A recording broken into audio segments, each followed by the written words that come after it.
lazy dude time, and we're gonna read some comics. Yes, we're gonna read them.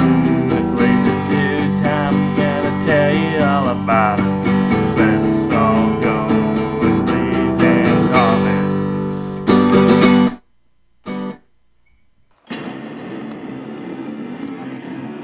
Hey everybody, it's me again, LaserDude99, here with another review brought to you. So, I'm reviewing Batman Beyond, the TV show created by Bruce Timm and Paul Dini, Glen and Alen, I believe. At least they were all producers on the show. This show was started when Bruce Timm and Paul Dini and Alen, I believe, were in the room with one of the I believe it was the producer, not the producer, just the head of WB or something like that, the Cartoon Network, and you were saying, well, we love your Batman show, but this was the old Batman show, you know. And said, we love your Batman show, but it feels a little old. Can you make something for younger, or make it up to date? And then next thing you know, they're working on a teenage Batman story. Now the story of Batman Beyond starts with, well, first it starts with Bruce Wayne and his last mission as Batman, saving a girl that was taken hostage and held for ransom. So he's in the middle of stopping a crime, which usually should just be a walk in the park for him. But unfortunately for him, this time he starts to have a heart attack. And while he's having a heart attack, a guy's beating on him, and the only way he can escape from death here is to grab a gun that was lying around, and he grabs the gun and points it at the guy. It's just an amazing scene, because afterwards you see the shock of his face, since he hates guns. Guns were what took everything away from him, and it was a great scene. And so he retires from being Batman. Years later, meet our character, Terry McGinnis.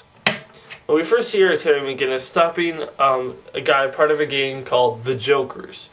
Now, the Jokers are basically a gang of people who dress up as clowns in tribute to the Joker, and they try to copy the Joker, basically.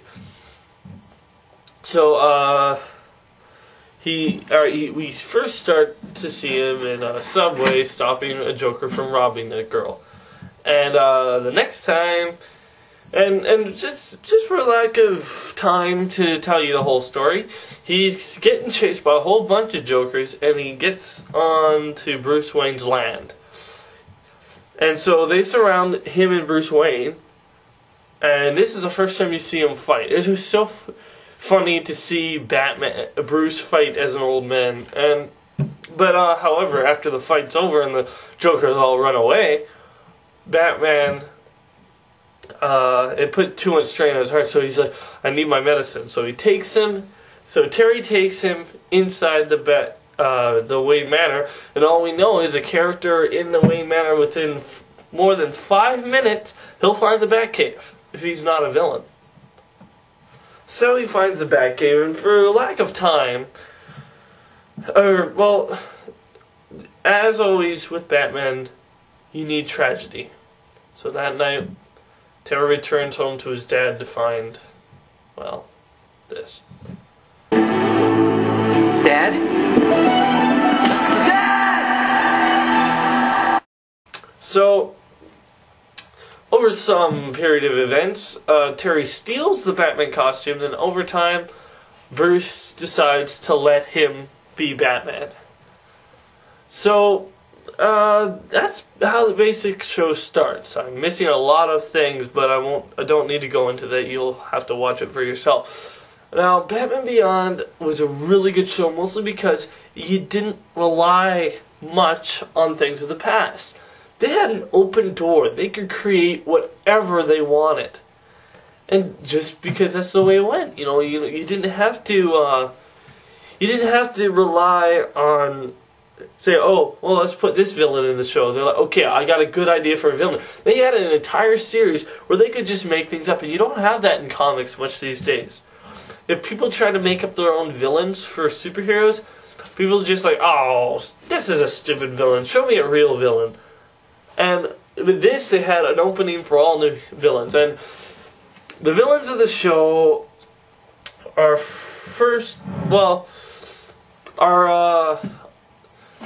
there's the first one I want to talk about is Ink. Ink is basically this character she's almost like this slime, and she can morph herself. She's almost like Clayface, but without the shape shifting, and she's more agile than Clayface. Clayface was more like a big monster. She's more like fast and swift with her, and stealth. Because she can just since she's all black, she can just put herself in a shadow and you couldn't really see her if it was on a dark night. The Dark Knight. So, Ink was just a nice character that they made. Then there was Blight. And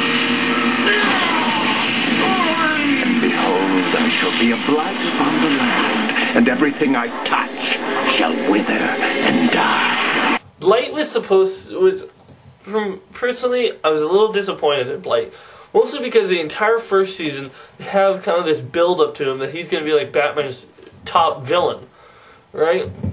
And you have all this build-up, and then he fights him once in the final battle at the end of the first season, and then you don't see him again. You don't even hear from him again. You don't hear, Blight's in jail or he's unconscious or whatever. You just don't hear anything about him again. I would have loved it if they had him escape or try to do something. But apparently the people told them, no, we don't want any more corporate stuff. So just don't do it. So but he was still an interesting villain. My favorite villain was Shriek.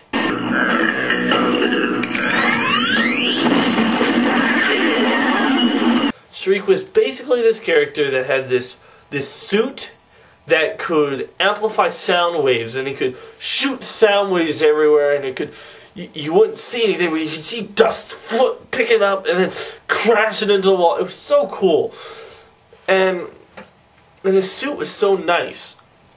It was a really cool suit, and the stories with him that they told him got really cool. He also could do this thing where he presses a button on his suit or something, and there's no sound.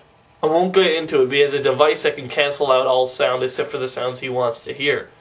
So if you're trying to hide from him in a noisy building, puts out the sound and changes it so all you can hear are your footsteps, sort of thing. He's a really cool villain. My second favorite villain is Spellbinder. He basically has almost a scarecrow effect to him, but not really, because he's not always bringing up your worst fears. Sometimes he'll bring up...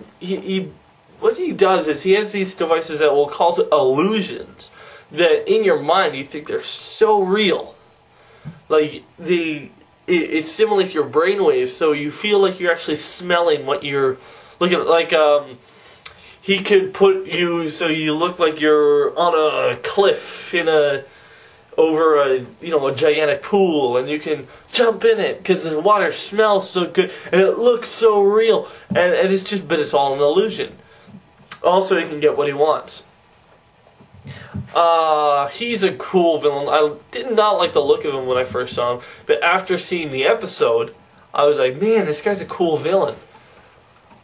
So then there's Kurare. She's basically just an assassin who tries to kill people. She's a nice villain. But then there's one of the oddest villains I've ever seen, mostly because he's just so weird. His name's Mad Stan. Basically, he's a character who looks at social injustices and he thinks there's one answer. Blow it up! Blow it all up! Blow it up! That's his answer. If he thinks technology is overrunning our life, man, blow it all up! And if he thinks the government's taxing us, man, blow it all up! That's all his answers for everything. It's just a nice character. It's kind of funny. Honestly, guys, this is a great show. It's a really good show. I would check it out. I have all 3 seasons. You should too. So, remember, I'm LazyD99, and if I don't like it, it's not worth it. See you around. Drawn for some cloud. who thinks he's Batman. I am Batman. Be sure to check out more of my other videos on my channel. And wait for more coming soon.